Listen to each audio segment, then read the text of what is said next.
The 29th day of November. Actually, it is the last Sunday of the month of November. Good evening and welcome to Channel 1 Weekend on this beautiful Sunday evening. Hope you have had a relaxed weekend. It's time for a comprehensive news bulletin right here on Channel 1, and we have a lot in store, including the BBI signature collection that is currently underway in the 47 counties of Kenya.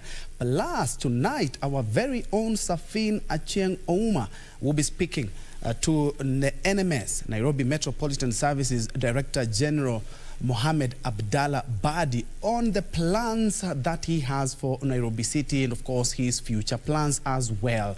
Thank you indeed for joining us. Remember, you can catch us live wherever you are, even on the go, either on the KBC app, on YouTube, on Facebook, and indeed on Twitter. A comprehensive bulletin lined up for you, but first things first, let's have a taste of what we have lined up for you.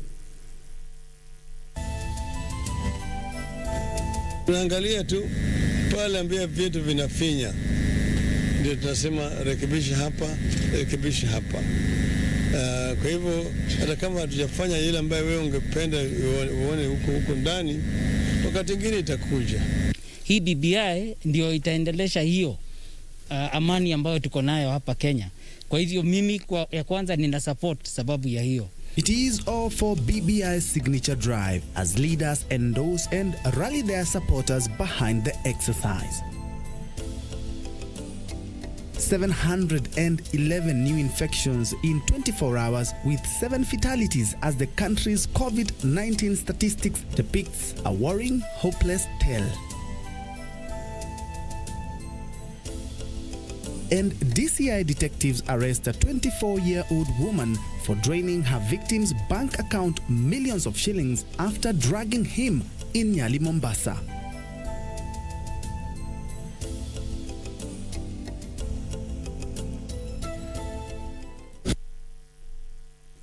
Byron Abuli is my colleague who will be handling the sign language interpretation for tonight. Remember, your question, your suggestion, or even where you are watching us from is highly welcomed, and I'll be sampling some of your feedback on before or even at the tail end of this live broadcast.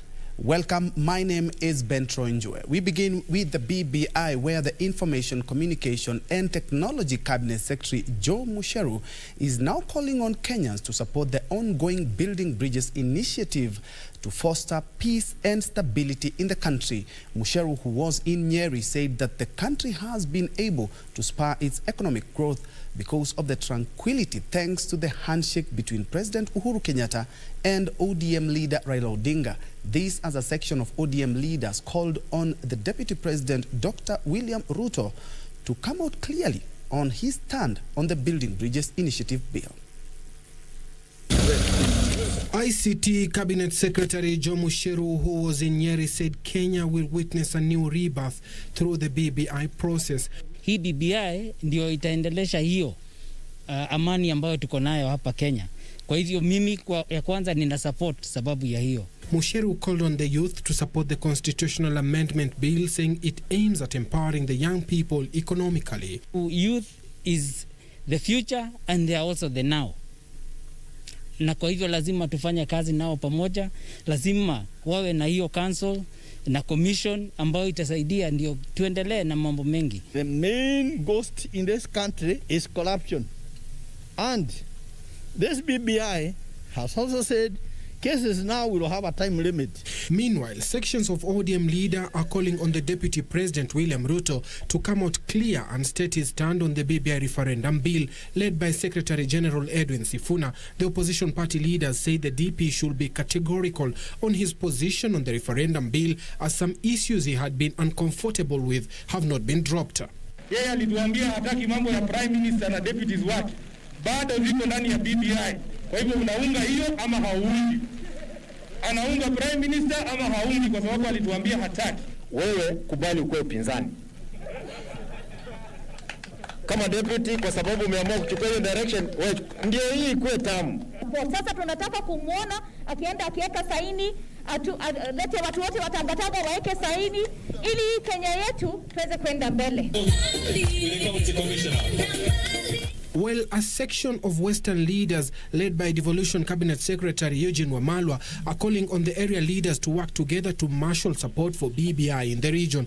Speaking at Mabanga during the official launch of collecting BBI signatures in Bungoma, Wamalwa said he is grateful for the unity of purpose which has been exhibited by leaders from Western by endorsing BBI. Hiyo safari vile tuliweka hapa tunataka iendelee through BBI.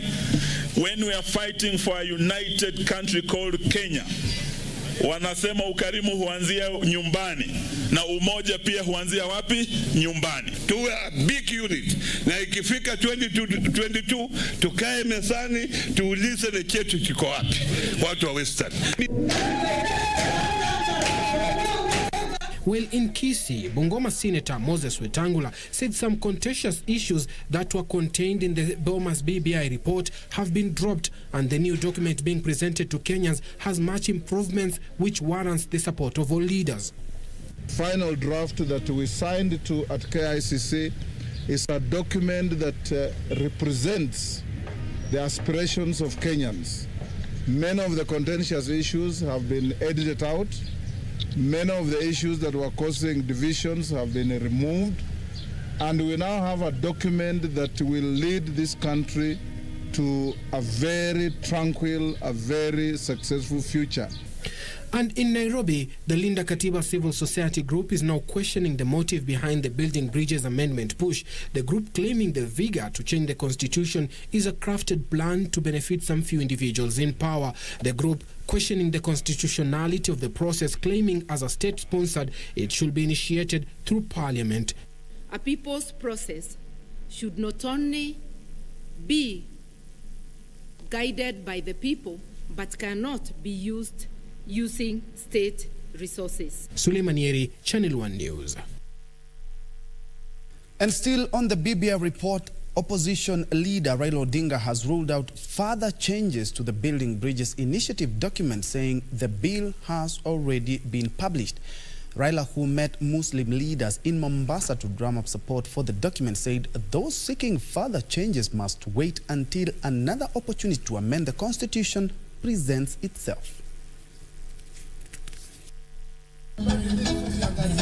Raila, who met Muslim leaders in Mombasa, said the Building Bridges Initiative ship has set sail with a collection of signatures and can no longer accommodate further changes. Now, as you know, the document is out, and so we have started the journey. At this moment in time, it is late to accommodate fresh views. The ODM leader now says those who still have issues or fresh views have no option but to wait and next time, to the dismay of Muslim leaders who are still pushing to have their input included. Yale zingine yale ambayo ziko ndani ya BBI imeangazia maneno mengi ambayo yanahusu na Waislamu na yale ambayo haikuingia ndani, lakini tumesema ni mwanzo na kutakuwa na ingine. Hii itaitwa ati ni mabadiliko ya kwanza, first amendment. Kutakuja ya pili, ya tatu na kadhalika. Raila welcomed those with divergent views, saying they too are exercising their democratic rights and are at liberty to vote as they deem fit. In a democracy, there will be those who will be supporting and those who will be opposing. That is their democratic rights. You cannot force people to support any idea. What you can do is to try to persuade them. Area leaders who had accompanied him sought support for the document, saying it has immense benefits for the region. BBI imekuja kuimprove yale ambayo tulikuwa tunaona kuwa bado yanaleta utata katika maongozi ya nchi hii.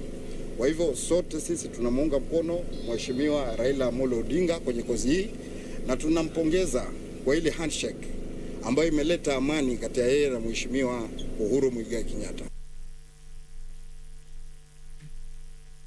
Elsewhere, the head of the Anglican Church of Kenya, Archbishop Jackson Ole Sapit, is calling on sobriety and consensus in the debate on the Building Bridges Initiative bill. Ole Sapit says leaders should put the interest of Kenya at heart and shun divisive politics for peace and harmony to prevail. Asante sana, Bwana wabariki. Pia tunaye Anglican Church of Kenya Archbishop Jackson Ole Sapit is now urging for sobriety and a candid debate on the Building Bridges Initiative bill. This is the opportunity for us to improve on those systems. Let us be careful and improve on them, not because of me or another person as an individual, but because of posterity and the nation called Kenya. That is our belief. Sapit warning leaders against fueling the transmission of COVID-19 as they push their political agenda. Sapit, who was speaking at Mukeu ACK Church in Kinangop, Nyandarua County, while gracing the 25th anniversary for the church, said the challenges currently facing the country need to be addressed first before politics. Kenya now desperately need a following of systems and the law and the rule of law, and observe to what we have agreed upon ourselves, and we should not even worry who is leading us at any one time if our systems are working. Leaders who were present, among them Nyandarua Women Representative Faith Gitau, Governor Francis Kimemia, and Kinangop Member of Parliament Thuku Kwea, challenged residents to support the report. Tuangalie hiyo document, let us interrogate it, na yale ambayo tumeona yanaweza pitishwa wakati huu tuyapitishe kwa sababu inafaa vile. Ward zote zitakuwa na ward fund, na hiyo itasaidia pia kila ward kuweza kuendelea mbele. Hiyo ni mambo ambayo sisi kama Nyandarua County tunaangalia ya kwamba tutasaidika. Ile shida imekuwa hapa, shida ya barabara, shida ya maji, shida ya stima iweze kumalizika katika kaunti. Kamchemenza for Channel 1 News. Let's now shift focus to the latest COVID-19 statistics in the country, where 7 more people have lost the fight to COVID-19 in the last 24 hours, while 711 new infections have been confirmed within the same period from a sample size of 6,672. Currently, 68 patients are fighting for their lives in the intensive care unit in various hospitals across the country. Kenya's caseload from COVID-19 is now 83,316 after 711 people tested positive for coronavirus in the last 24 hours from a sample size of 6,672. In a statement, the Ministry of Health says 885,933 samples have been tested since March, when the first coronavirus case was reported in the country. From the latest cases, 692 are Kenyans, while 19 are foreigners, with 468 being males, while 243 are females. The youngest of those who have tested positive for coronavirus in the last 24 hours is a 1-year-old baby, and the oldest is 92 years old. According to the latest 24-hour statistics, Nairobi County recorded 190 positive cases, Mombasa 88, Nakuru 78, Nyandarua 35, Murang'a 34, Kitui 30, Machakos 28, Nyeri 27, Embu 25, Busia 21, Kiambu 12, Vihiga 16, Kisumu 13, Kilifi 11, Isiolo 11, Meru and Turkana County 10 each. At the same time, 576 patients have won the battle against COVID-19. 469 of them were placed in the home-based care program, while 107 had been receiving treatment from various hospitals countrywide. Unfortunately, the virus continues to claim more lives. The total number of fatalities increasing to 1,452 after 7 patients succumbed. 1,262 patients are admitted at various hospitals, with 7,806 on home-based care program. Ben Chumba, reporting for Channel 1 News.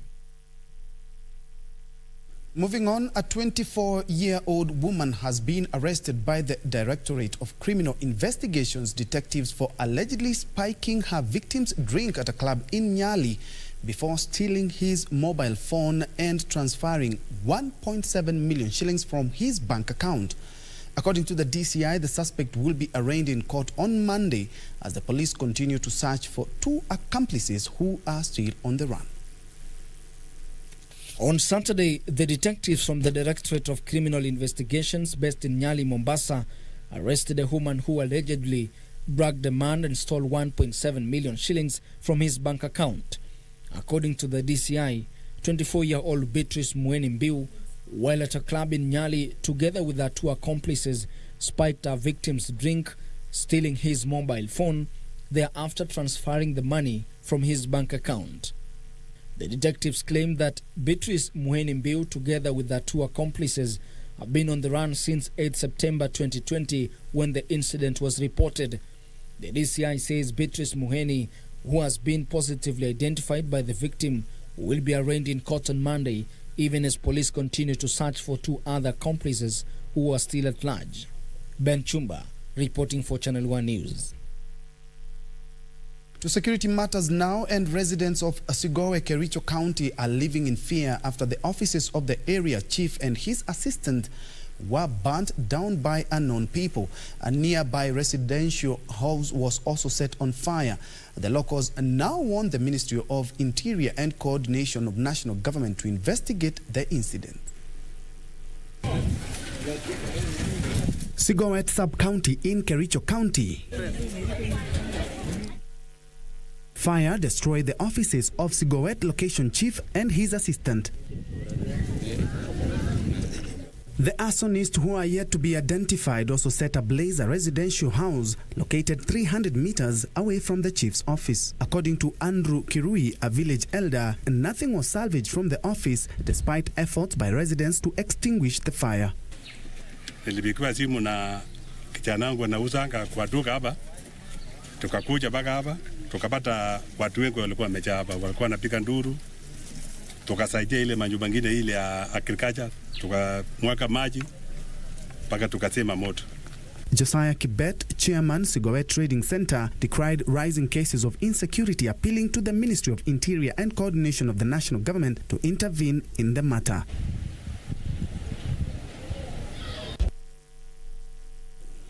And garbage collectors in Kiambu County, actually in Thika, Kiambu County, are decrying the haphazard conditions under which they have been working, especially during the COVID-19 period. The informal waste collectors who work on different dump sites say they have not been provided with protective gears despite their efforts in keeping the county clean. However, their cry seems to have caught the eye and ear of the county government, which have moved with speed to provide them with assortment of protective gears. For a long time, these workers here at Kangoki dump site in Thika, Kiambu County have had to endure the dangerous working conditions. Some have earned a living from the dump site for a period of 13 years. Most of them are casual laborers lacking even protective gears, but they say their efforts in managing the waste has contributed in keeping the county cleaner, even as they worked with minimal assistance from the county government. But the threat posed by the highly contagious coronavirus pushed them to seek for intervention from the county government. Luckily for them, authorities in the county heed their plea, donating assorted protective gears. Tunashukuru sana sai juu tumeshikwa na hii kikundi ya takataka solution, lakini sai tunaomba kazi yenye tunafanya inaofia sana juu hatunaga gloves, hatunaga gumboot na hatunaga vitu za kujizuia ndio tusipatwe na ugonjwa.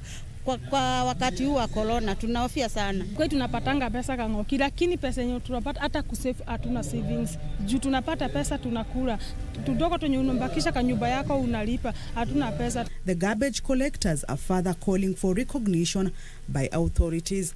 Tutashirikiana na Kiambu County na the Department of Environment, ambayo sasa tutashirikiana nao tujue tutakuwa tunawapatia vifaa na frequent gani. Si ati tuwapatie leo alafu kesho hawana vifaa za kufanya kazi.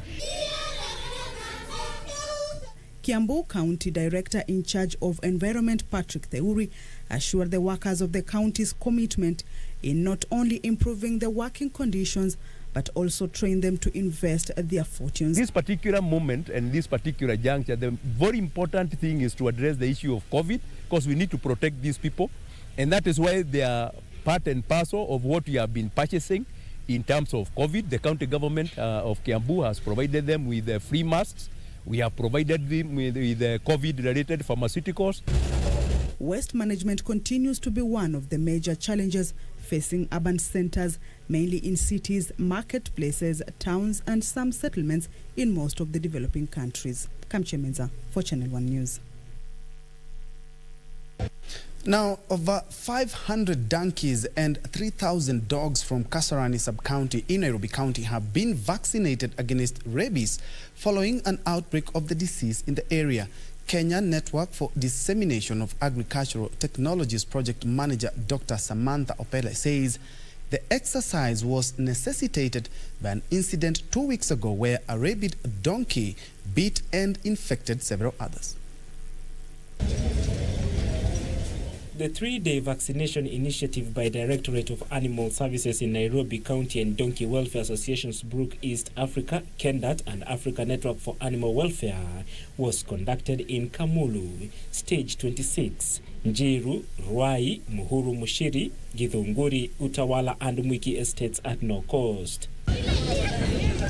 KENDAT project manager Dr. Samantha Opere said reports indicate a donkey had been bitten by a rabid dog in April and had spread the disease to 6 more donkeys in the area. There was a suspect rabid dog around April that might have interacted with the donkey that was affected.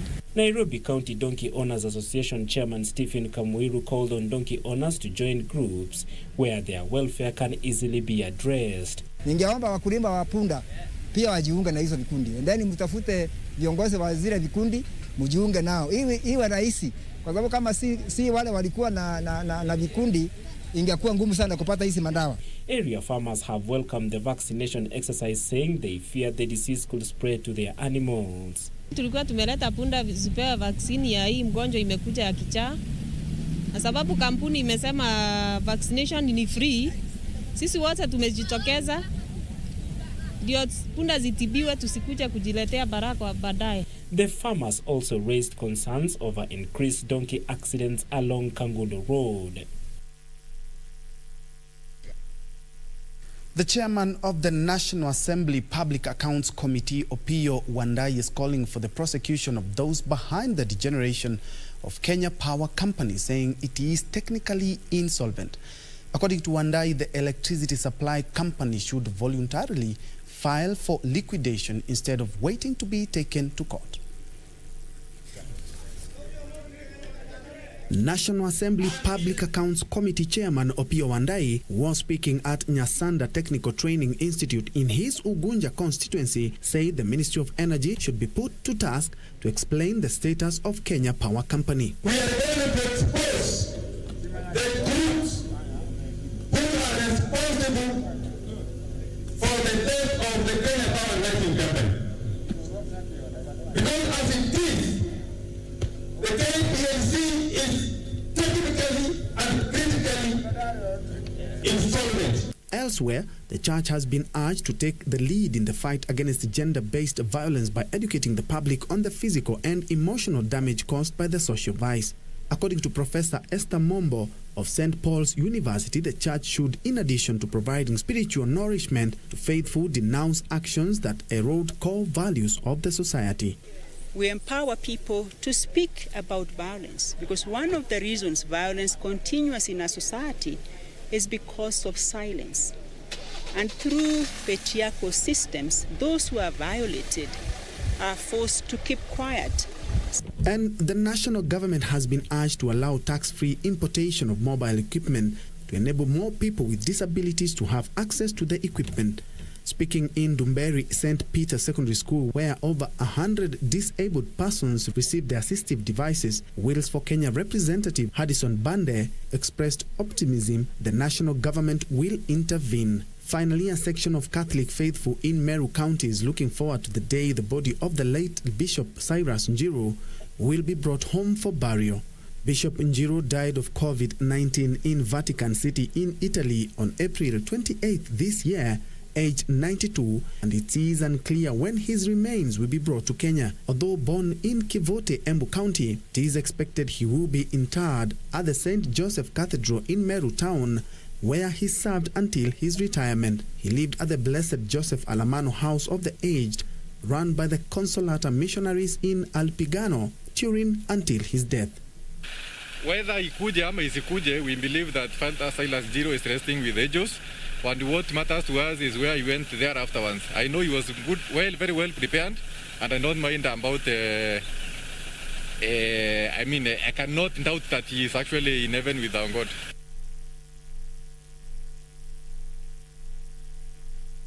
Further afield, the government of Nigeria is investigating the killing of more than 40 people allegedly by a militia group in northeastern Nigeria. Reports indicate the assailants tied up rice farmers before killing them in the capital of Borno State. Details of this and more in the international news briefs. Boko Haram and Islamic State West Africa Province, ISWAP, have increasingly allegedly targeted loggers, herders and fishermen in their violent campaign, accusing them of spying and passing information to the military and the local militia fighting them. Saturday, the militia reportedly killed dozens of people working in rice fields in northeastern Nigeria. The government of Nigeria says it has launched investigations into the attacks. Meanwhile, the United Nations says Sudan needs $150 million in aid to cope with the flood of Ethiopian refugees crossing its border from conflict-stricken Tigray. The Tigray conflict broke out on November 4th between Ethiopia's federal forces and the Tigray People's Liberation Front, TPLF. Sudan has since hosted more than 43,000 Ethiopian refugees fleeing from the intense fighting into one of its most impoverished regions. This as Ethiopia's Prime Minister Abiy Ahmed says government forces are now in full control of the regional capital of the northern Tigray region. The army earlier entered Mekele as it stepped up its offensive against the Tigray People's Liberation Front. Elsewhere, the U.S. state of Pennsylvania Supreme Court has dismissed another legal challenge to the election by supporters of President Donald Trump, further reducing his already near impossible odds of overturning the results. A Republican lawsuit sought to invalidate mail-in ballots in the battleground state, which President-elect Joe Biden won by about 81,000 votes, or to throw out all votes and allow the state's legislature to decide the winner. The court dismissed both claims on Saturday in a unanimous decision. And in Europe, bushfire threatens Sydney homes after city swelters through hottest November night on record. Sydney has sweltered through its hottest November night since records began more than 160 years ago, before temperatures again climbed above 40 degrees Celsius in the city on Sunday ahead of a cool but gusty change. The temperature dropped to just 5.3 degrees Celsius on Sunday at Sydney's Observatory Hill and rose above 30 degrees Celsius shortly after 4:30 a.m. The previous record for the warmest November minimum temperature was set in 1967 at 24.8 degrees Celsius. On Sunday, temperatures in Sydney peaked at 42.6 degrees Celsius at Sydney Airport at 1:20 p.m. as the extreme heat posed a fire danger across New South Wales.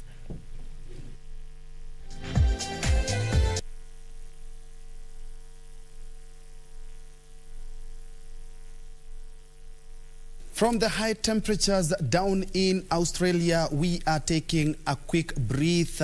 Then we'll be right back. Don't forget the interview pitting Safin Acheng Ouma and NMS Director General Mohamed Abdallah Badi is coming up next. So keep it Channel 1. Thank you so much, Hakim. You're watching from Mombasa. Beatrice Kingi, you're watching from Kisii. Kelvin Mukovi watching from Masiyenze in Ikolomani. Victor Bukachi, you are also watching. We are taking that quick short break. We will be right back.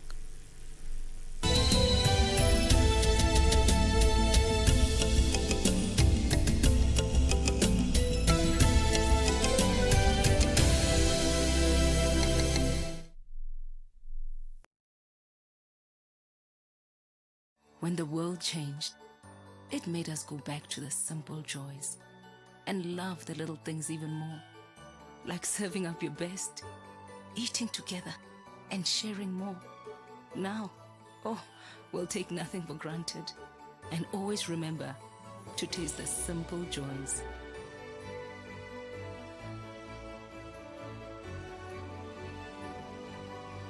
Enjoy the magic of Christmas with Coca-Cola.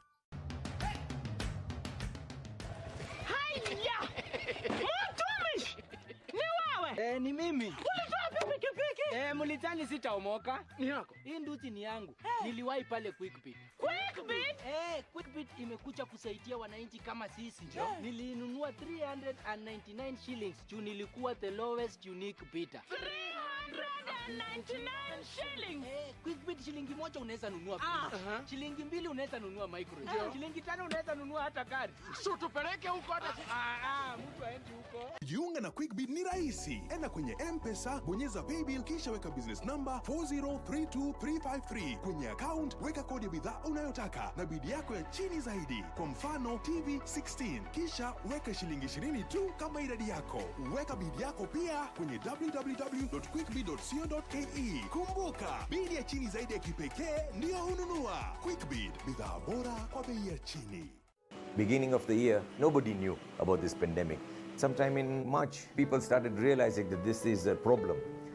China, which is the largest producer of masks, with orders from all over the world, could not supply, and the prices shot up 100 shillings. At that time, when such an incident happened, everybody has to come together, like Equity Foundation came and saying, let's try and help.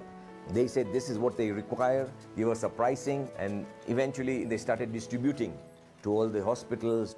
We imported 20 machines to make 200,000 masks a day. In the first week of April, we were producing about 150 to 200,000 masks a day. Currently, we are producing over 500,000 a day. At 6, 7, 8 shillings a mask.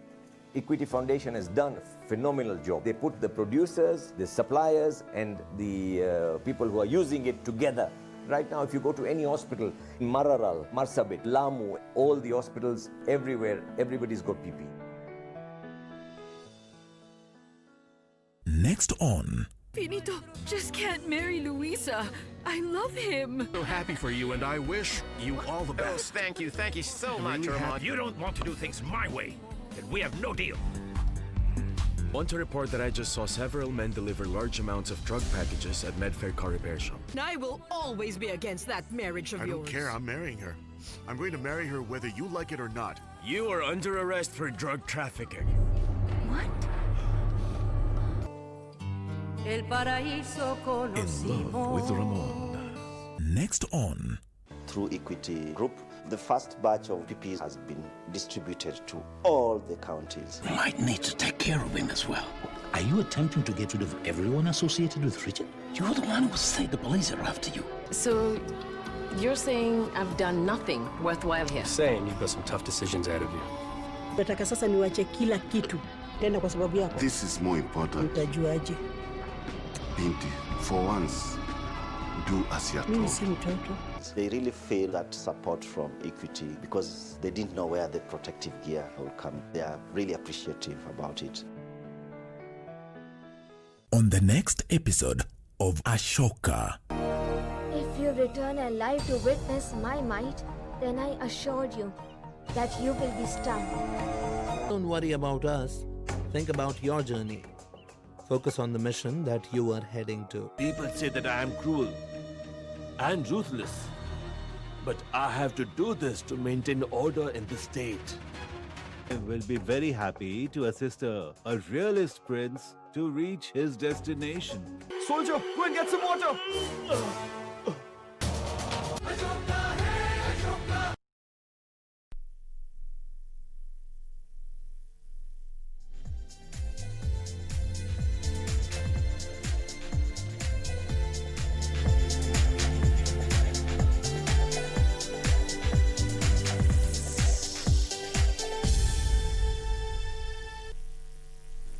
Welcome back, and I'm quite sure Sports Farm want to know how the match between Tottenham Hotspurs and Chelsea has ended. Of course, it has ended on a 0-0 draw at Stamford Bridge. But closer home, newly promoted Kenya Premier League side Nairobi City Stars started their Football Kenya Federation FKF Premier League campaign on a high note after claiming a 2-0 win over Nzoia Sugar. I beg your pardon.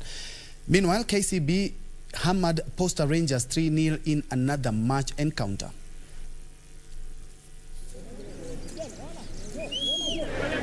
Daniel Sakari gave Sharks the lead in the 34th minute before Eric Opaito registered a brace by netting in the 62nd and 77th minute.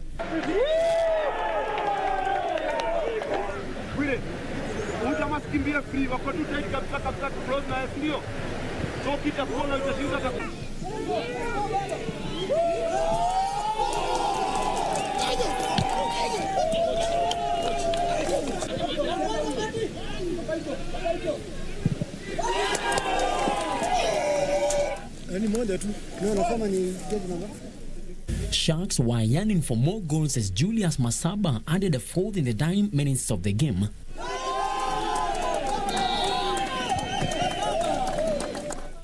Meanwhile, newly promoted Kenyan Premier League side Nairobi City Stars started their campaign on a high note after claiming a 2-0 win over Nzoia Sugar.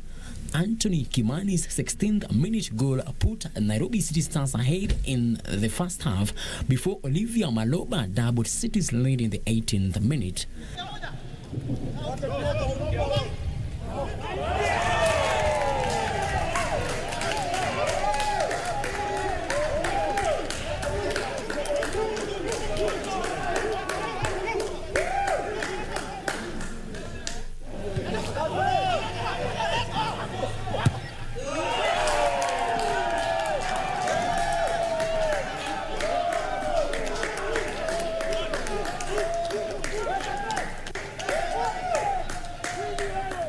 Elsewhere, KCB pounded Posta Rangers 3-0 in another match encounter.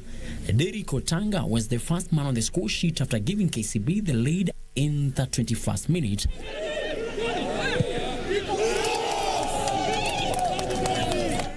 During the second half, KCB added two other goals in the 71st and 88th minutes, courtesy of Henry Onyango and Enoch Agwanda, respectively.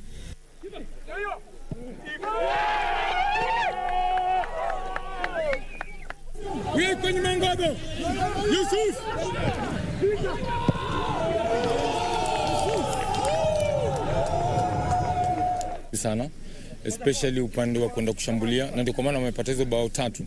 Lakini ni ile makosa dogo tumefanya sana sana upande wetu wa kulia, na unapata huko ndio bao zetu tumekuja tukafungwa.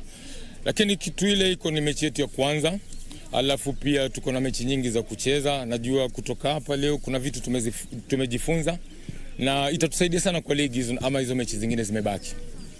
Nafikiri tumekuwa na maandalizi mazuri kabla hii mechi, na ukijua ilikuwa tunacheza na Sofapaka leo, fixture ikabadilika tukawa tunacheza na Posta. Kwa hivyo sisi in any way tulikuwa ready, na nafikiri the boys wamefanya kazi mzuri sana na nawapongeza kwa hiyo. In other results, Western Stima was held to a barren draw by newly promoted side Bidco United.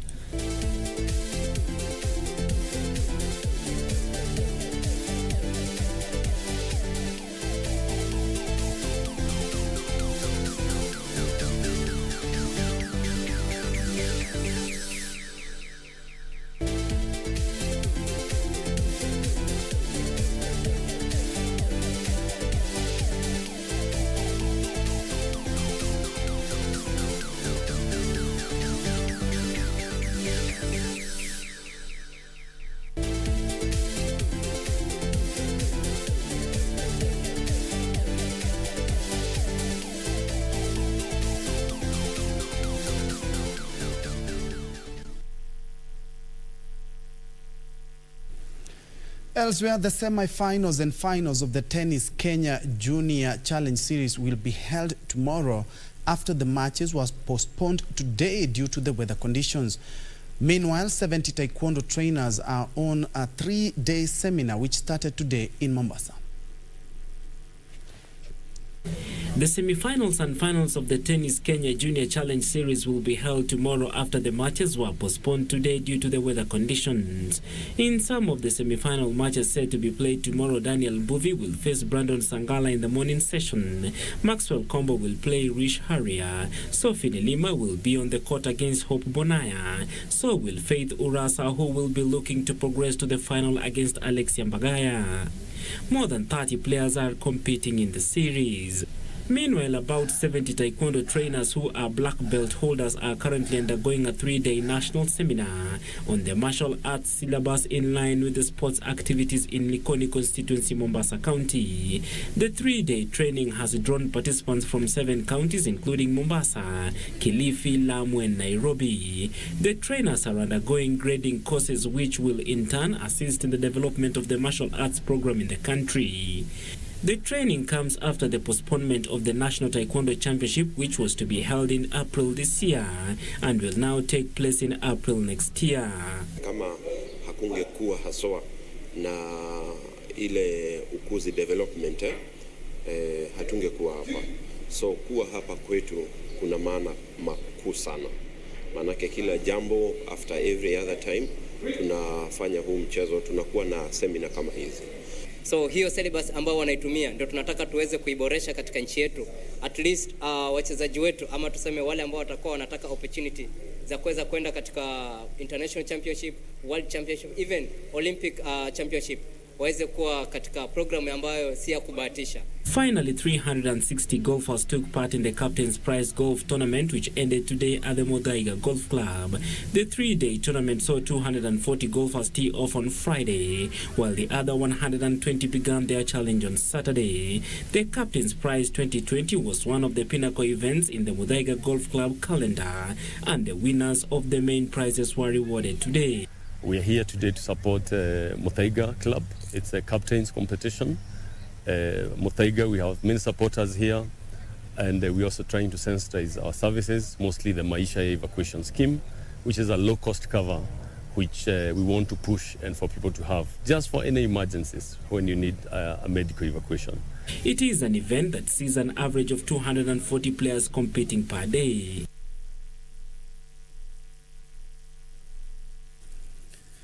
Cross-border substitute Edison Cavani inspired Manchester United to a stunning comeback victory against Southampton at the St. Mary's Stadium. Ole Gunnar Solskjaer's side were in trouble at the break, trailing 2-0, but Cavani's second-half presence made all the difference. First, presenting Bruno Fernandes with the chance to pull one back before netting 2 more goals to ensure they secure a 3-2 victory. Wood-Prowse. Oh! Well, that's what practice makes perfect!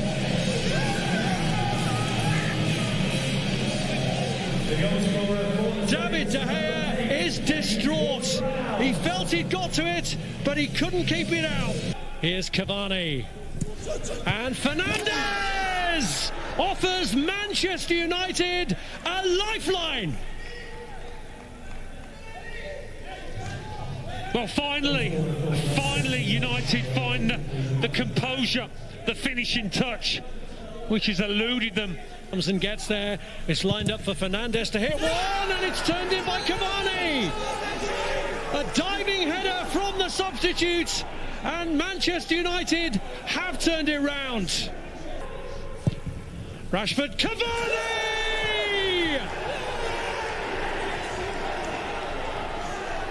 Exactly the kind of quality that they brought him in for. The second half super sub has turned around what was a desperate situation into scenes of elation.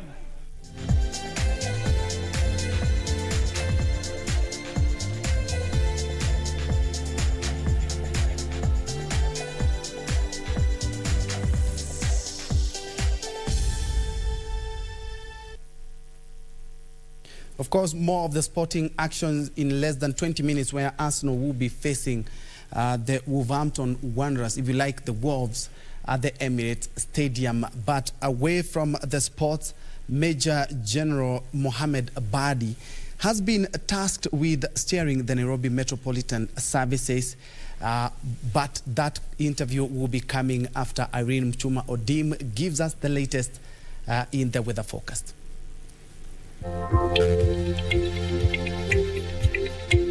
Sunday it is. I hope you're well from wherever you are. My name is Irene Mchuma Odim. Weather experts say rains will continue over most parts of the country in the next 24 hours.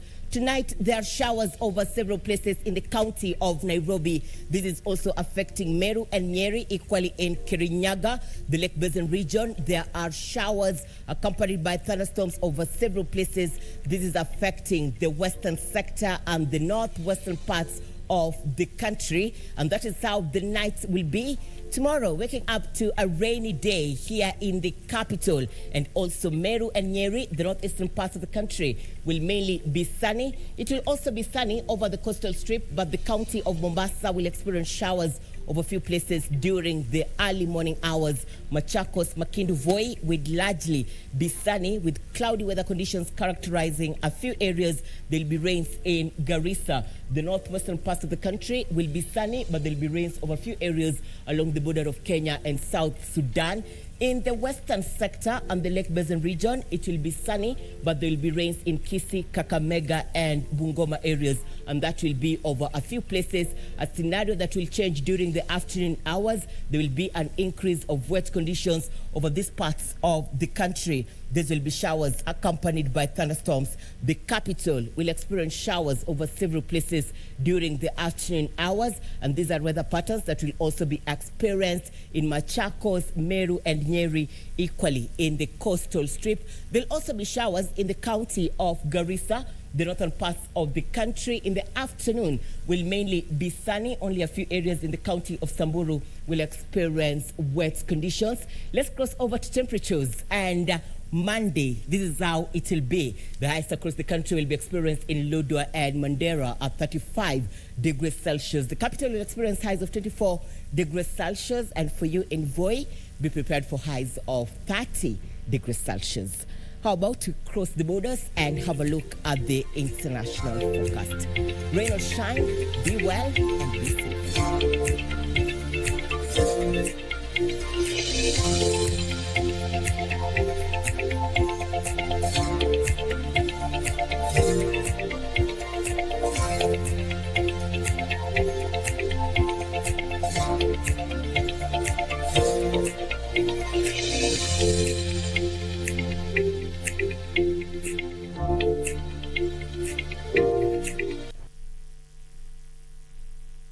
Thank you, Mchuma Odim, for that weather forecast. Of course, we've seen extreme temperatures in Australia, and of course, Nairobi and many towns today had showers during the day, but the meteorological department has warned of quite a heavy downpour over the weekend. I can see Boniface Kapsinedet, you're following the program from Bureti constituency in Kericho County. Lucas Kipchoge, you're watching from Nairobi, Kenya. You say, I enjoy KBC TV News. Thank you, KBC, and we tell you, you're welcome. Hakim, of course, coming back from Mombasa, and Beatrice Kingi all the way from Kisii, of course. A lot of your feedback. Thank you so much indeed for watching. But if you do leave work or even visit Nairobi, you really need to watch this, where Major General Mohammed Abdallah Badi has been tasked with the enormous task of steering Nairobi Metropolitan Services, or the NMS if you want, and has been in the office for 9 months now. Tonight, Safina Cheng Ouma traces the journey of the Nairobi Metropolitan Services in an interview with the NMS Director General, as he speaks of his achievements, his challenges, and of course how he has managed to weather the power struggle and the never-ending city politics. I now leave you with this comprehensive interview where NMS Director Mohammed Abdallah Badi had given us an exclusive.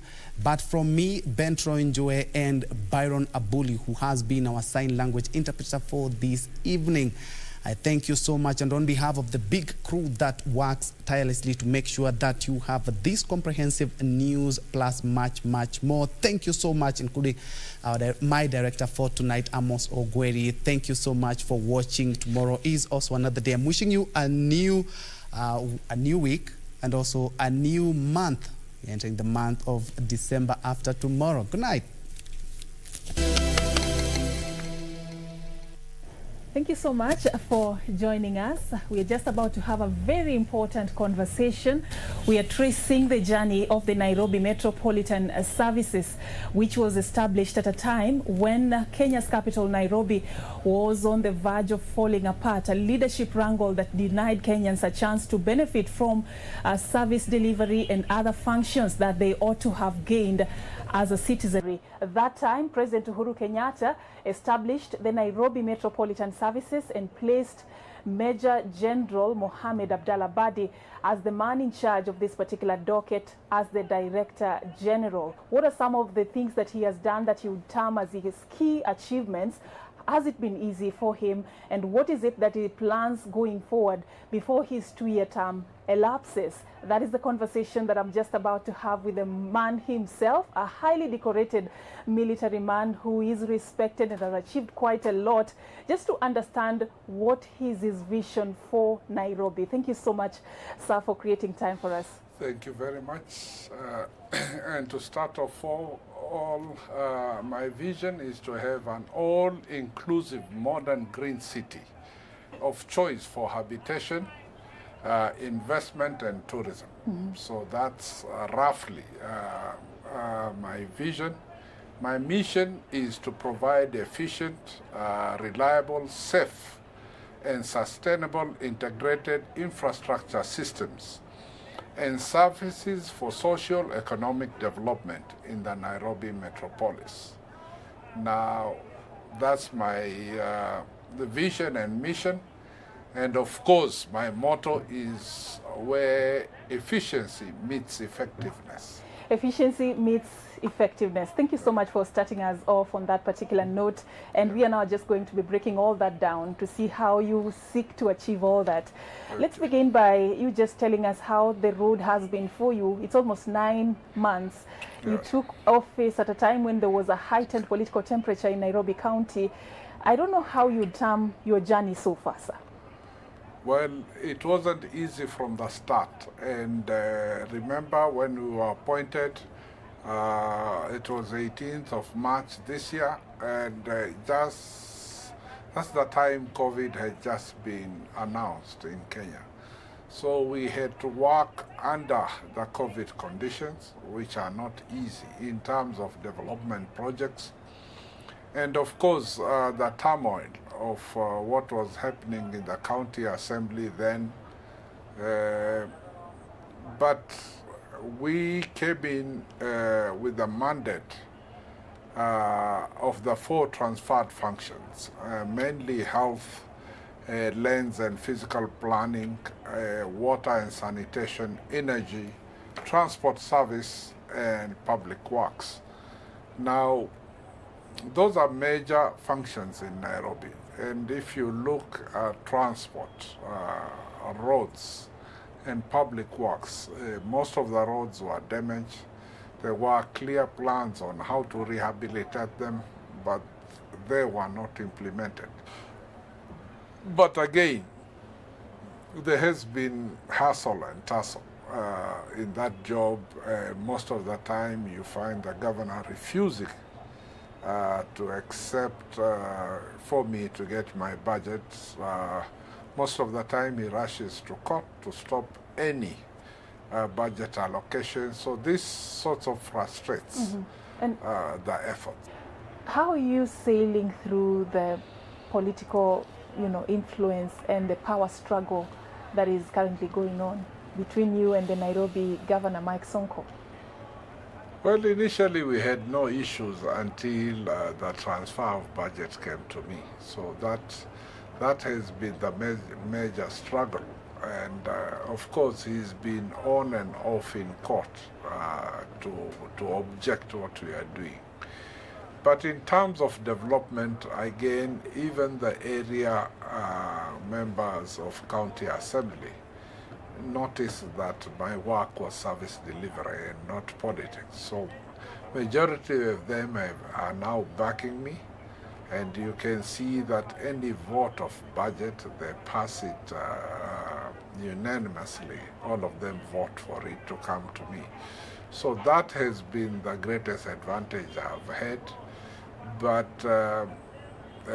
most of the restraints have been court orders, of course, stopping me to continue with certain works. He was challenging our existence, our legitimacy.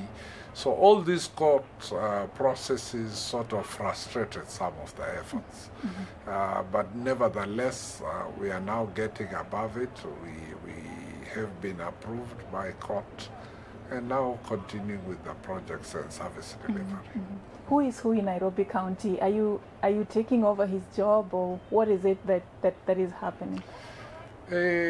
Not really. Remember that Nairobi County has 16 functions and only 4 are transferred to me. So you can see what I'm doing out of 4, and he has to prove himself in the other 12. So I think the Nairobi citizens themselves will speak. But remember, I'm not a politician. I'm here from the military to work, and that's my work. You said that it has not been an easy journey, and there has been quite a bit of a power struggle that you've had to deal with in the course of you delivering on your mandate. But we're more interested in understanding what you've done so far with regards to the 4 functions that you were placed in charge of. And let's begin with transport. And specifically, I'd like to touch on the vision to decongest the city. One is that the roads themselves, they were not in good condition. Second, decongestion, you could see the traffic lights in Nairobi had failed. To a certain extent, they were not working.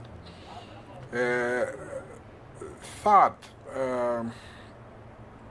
there must be ways. We have a lot of public transport vehicles coming within the CBD, including borders, all sorts of PSVs, matatus, buses, and etc.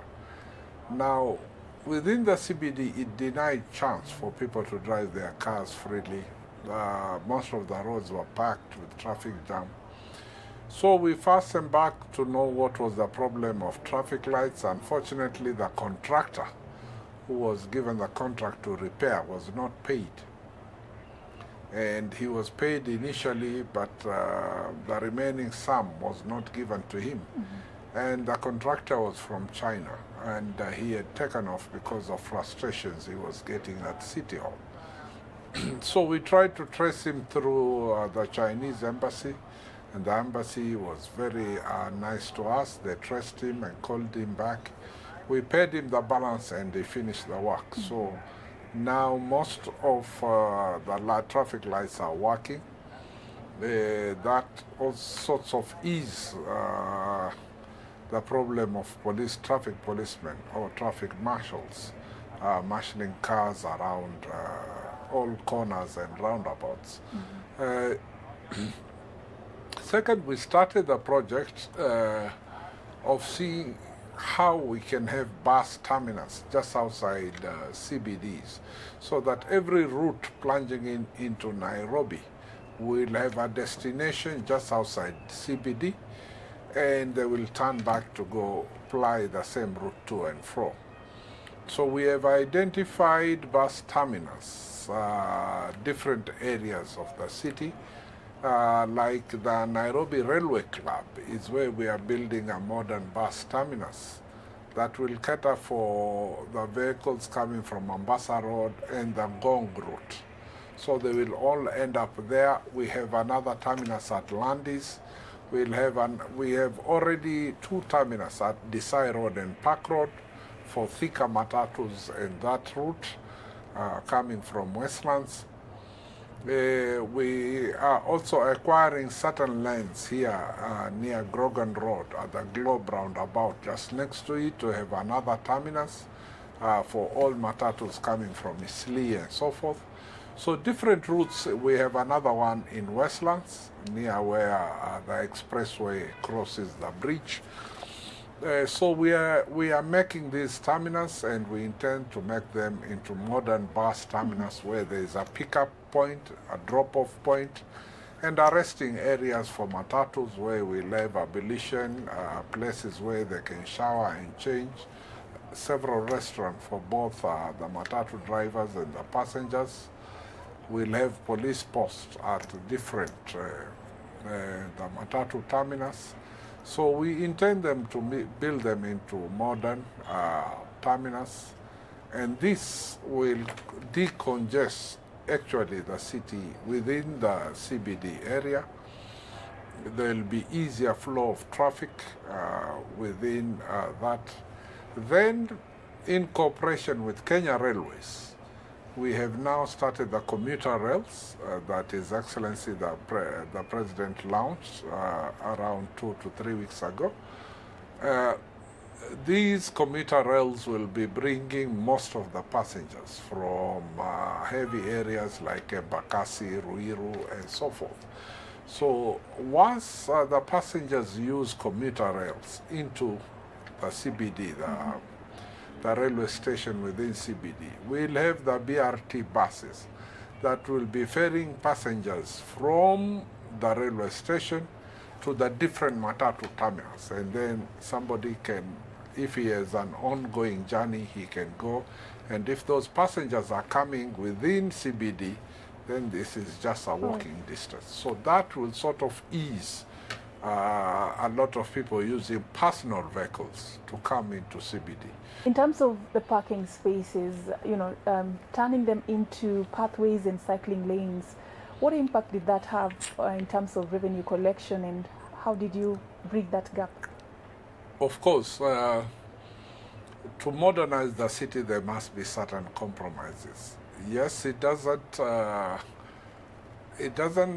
impact much in terms of revenue, because we were picking the parking spaces along the major roads. It's not all parking spaces that have been taken, and there are several projects of parking that are ongoing, like the one of the church that has 5 floors underground modern parking. We as Nairobi Metropolitan Services are going to partner with an international partner, and the parking down here just next to High Court, which we call sunken parking, we intend to have it built to 12 floors underground parking. So those will be sufficient parking for within CBD, because we'll have almost 2,000 spaces underground parking, and it'll all be digital. All right, as we just about to close on that decongestion plan, there are some concerns that have been raised with regards to lack of stakeholder engagement with the directive to relocate the bus terminus. Would you say there was adequate stakeholder engagement? Yes, they have. We are engaging them throughout. In fact, some of the ideas, modern ideas, that we are incorporating while building the bus terminus came from the Matatu Sacco. Of course, there will be politics about it. Some people will go and say they are not engaged. But the proper route circles, we are engaging all of them in all routes, because we want this to be a smooth transition. We don't intend it to be chaos. And we are also explaining that this is not going to cut down their earning. They are still going to operate the same routes, probably charging the same fares. The only thing is that they're just bringing them next to CBD, not inside CBD. That's the only difference. Let's talk about the health sector. What is it that you found most unfortunate about the health sector in Nairobi, and how did you seek to change that narrative? It was a chaotic situation.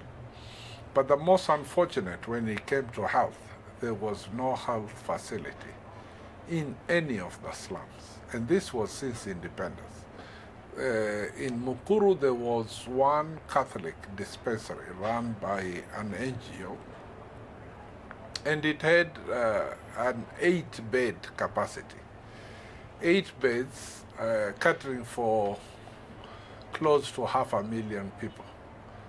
It was not sufficient. That ratio is not even The ratio realistic. is completely unrealistic. For any maternity mother, she was given 1 hour to deliver and get out of the hospital because of the queue. So it was really a pathetic situation. We brought up the situation with the Ministry of Health and His Excellency the President, where he gave us permission to start building hospital in all slums. So we have started a project of building 24 hospitals, level 2 and level 3. We hope that before Christmas they'll be finished because we wanted to do them in 3 months. How many have you built so far? They are progressing well. I think there are 5 that were already in existence but built halfway. So those we have engaged, those contractors, and all is because they were not paid. So we have engaged, entered into new contracts, into 4 of them. 1 of them we are still having challenge, but we hope we'll sort it out. The 4 have already started, and hopefully before Christmas, the ones who are half-made will be ready. The ones that we started afresh, we have over 14 now up ongoing out of the 19, because total there are 24. Apart from making the new 24 hospitals, we are also upgrading the current status of the hospitals like Mama Lucy. We are going to upgrade it from level 4 to level 5. There is Korokocho Hospital, which was started to be built 20 years ago, but was never completed. But we have taken it upon us, and we hope before April next year, that level 5 hospital, it's a huge hospital, 4 stories that has all the health departments incorporated in that hospital, including even a mortuary for the hospital. So that's going to be a huge hospital serving quite a densely populated area of Mathare, Korokocho, and Mwiki areas. That will be their main referral hospital. So by creating these 24 hospitals, then we ensure that service delivery in terms of health is taken to the Wananchi. We cannot have hospitals without people, and right now as we speak, we've witnessed a lot of threats, and others is not even at the threat level, industrial action by the healthcare workers. I know this may not fall under your docket, but being in charge of the county health services now under the NMS, to the best of your knowledge, what is happening in terms of just addressing the welfare of the healthcare workers during COVID-19? You know, within the health, there were some administrative issues that have been ongoing for years. And yes, there are issues like promotion that they are crying for, insurance, and other administrative issues. But we are engaging with them. As far as Nairobi County is, we sat with the unions, started on their HR promotion issues. The insurance, yes, we did engage NHIF. Unfortunately, the county had already sponsored them through AAR, which they are not happy with. So it's not been easy, and you cannot have double insurance because the county had already paid AAR for the health workers, and they want to be sponsored under NHIF. So we are negotiating and see how we can disengage some of these private insurances that have been hired by the counties, and we want to engage NHIF for them. It's not an easy journey. There must be negotiation on how we are going to draw them from AAR and place them under NHIF. So all these are administrative issues.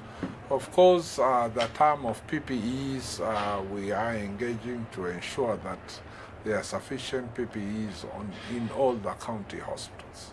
All right, still on health, the county is still leading, is among the counties that are leading in terms of the positive cases of COVID-19. From where you sit, what do you think has been the weakest link in our war against COVID, especially looking at the Nairobi case? I think mostly sometimes the message round people are quite defiant when it comes to observing the health regulation. Especially in heavily populated area, you'll find people breaking the basic COVID rules, using sanitizers and masks. And that's why we came into making masks out of cloth, so that will make somebody be able to wash it and reuse it. But still, some areas you'll pass, you'll see people not using the mask. Sanitizers, people used it initially when it was announced. After that, you'll find people not caring much, keeping social distance, they were not observing it. So these basic rules, of course, escalated the COVID cases. And apart from that, remember that Nairobi is also very highly populated, almost to 5 million. So you will always see the cases higher than any other county. Mm-hmm. Yeah. Let's talk about the solid waste management project. And I'd just like to find out what progress has been made with regards to this initiative. We did quite a lot. Initially, when we came in, we had little budgets when we started, so we engaged NYS to do the solid waste collection. It went on well, but the capacity of NYS could not cater for the whole county. So we started on a project of engaging. There were already contracted private companies that were doing solid waste in Nairobi. So that reduced a bit of our work on solid waste. And then, of course, I had to take inventory of what the county had. And I found almost all the county vehicles broken down. So my major journey was to repair all the county vehicles, including ambulances, fire vehicles, and the solid waste or the garbage trucks. Just to repair the first, I think, 83 vehicles, the bill then was coming close to 280 million, which we did not have. So I consulted the military where I come from and had a special unit to come and repair these vehicles. And we managed to recover 83 trucks using only 22 million. And you see His Excellency came to flag them off. We have now started on the second batch. And hopefully as our fleet grows, we'll be able to cater for all the areas in terms of solid waste collection. We used to collect 1,000 tons per day. But the capacity of Nairobi in terms of solid waste was 3,000. Right now we have reached that capacity. We are collecting 3,000 tons per day. This closely ties with the issue of providing water also, just in sort of, yes, true. As I said, when we first came in, we started providing water through water bowsers. But that was just an immediate solution to cater for COVID crisis. And the medium-term solution was to build borehole in all these areas. And you remember during my first 100 days, I managed to build 93 boreholes. Right now, we are doing another 100, which will be ready again before Christmas.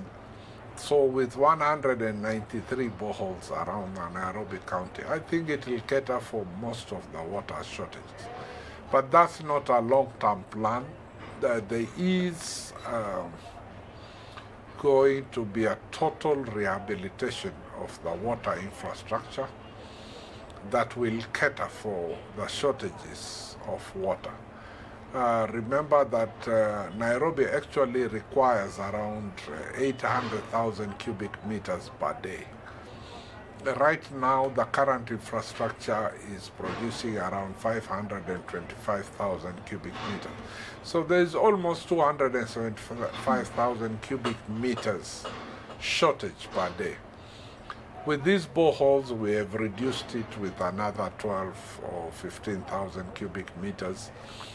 We, with Nairobi Water and Earth Water, who are in charge of infrastructure, water infrastructure, we are creating a northern corridor with Ministry of Water, and that will cater for another 140,000 cubic meters per day.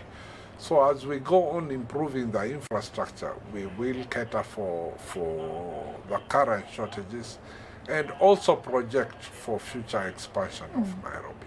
For those who may be asking what criteria is used to select which area needs such water points, what would you say? There is already a study that was done. Remember, there were plans and the development plans were there. It's only that they were not implemented. So it is not something new. I found all the papers, all the research on the table that had been done. These areas had been surveyed. Even the areas where the boreholes were supposed to be dug were already surveyed. The only unfortunate thing is that it was not implemented. Are you really going to deliver all these goodies within 2 years? Are we going to see all these changes within 2 years? We have already started, as I told you. We have embarked on the roads projects. We have embarked on the housing projects. The housing project, I found it in existence, but we are going to initiate low-cost housing by December and going to advertise for it. So we are going to build around 50,000 low-cost housing units in Nairobi. In terms of roads, we have already built our own new asphalt plant that will cater for the capacity is more than 10 times what the county had. So with that capacity of producing asphalt, we'll be able to reach out in terms of road repair. And this plant is already in place? Yes, it's already existing. His Excellency opened it last month. So all this, we did it within our mandate and within our time frame since we started. The only problem is, again, budget for development is not enough. Remember, now that we are going through COVID crisis, there is already going to be stricter budget controls. So in terms of development, yes, what we have been given will go ahead. But how much we get is how much we can do. After 2 years, what happens? What is the next step for you? Remember, I'm still in the military, so I still belong to KDF. I'm seconded here, and my contract is for 2 years. So after 2 years, I go back to the military. No political plans, no political ambitions after you're done with your work? No, so far no, because I'm still wearing uniform. Right. It will be against our ethics for me to talk politics because KDF is a political organization. Thank you so much, sir, for creating time for us. Thank you very much. Perhaps a chance for you to speak to Nairobians, your final word. You can just look at that camera and just give us your parting shots. Yes, what I want to tell Nairobians is that we are a very transparent organization. We work within the government regulations. And our aim is service delivery in those functions that we are given. And they are definitely going to see the changes because whatever has been in the plans to be implemented will be implemented when NMS has been created. There is no looking back. Our only aim is to ensure that we have a proper, modern, green city, or the green city under the sun. And that I am 100% sure that we are going to achieve it. Thank you very much. Thank you so much, sir. Thank you. Major General Mohammed Abdallah Badi, the Director General for Nairobi Metropolitan Services, shedding some light on what he has been able to achieve almost 9 months, I beg your pardon, since he took over as the DG of the Nairobi Metropolitan Services, and what lies ahead as his plan in the next remaining months of his term. Thank you so much for creating time for us tonight. My name is Safina Chieng Oma. I'll see you next time.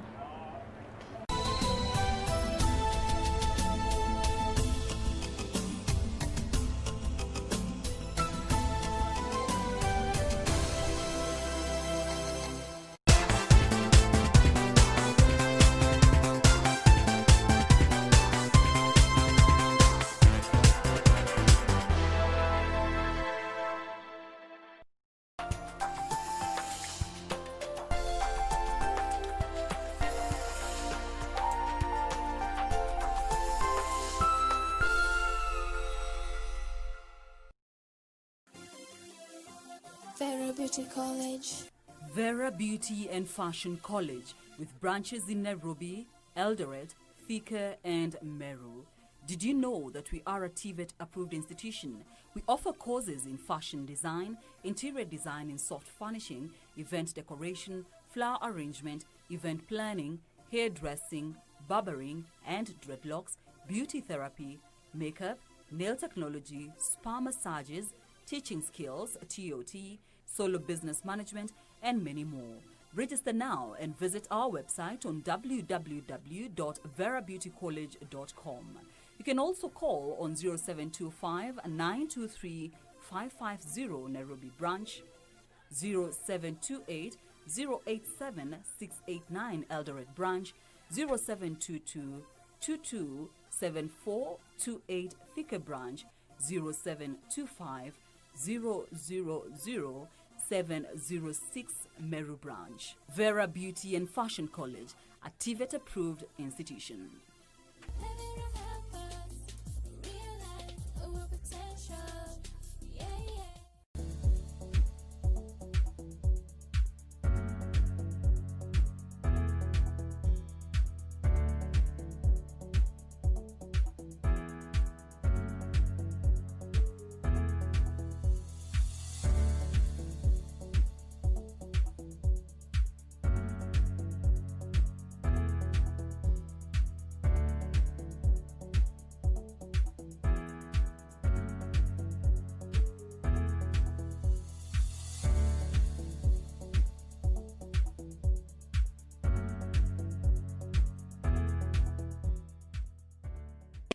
Ini lazima utamark kwa kalenda ya mamasta maji mabazenga. She's so expensive, okay. Niweke kwa inamba buda boss tuma kitu na tumepia na ya kutoa. Line already, it's time already. Line already, it's time already. Make I tell you waiting up for a bullet. Baby, come release your body, body, yeah. Back it up right away, yeah, right away. Gang rada chafu nikishikaga hizo chafu bana shika shash pale bedroom kila siku bash hini lynch ndakikomba.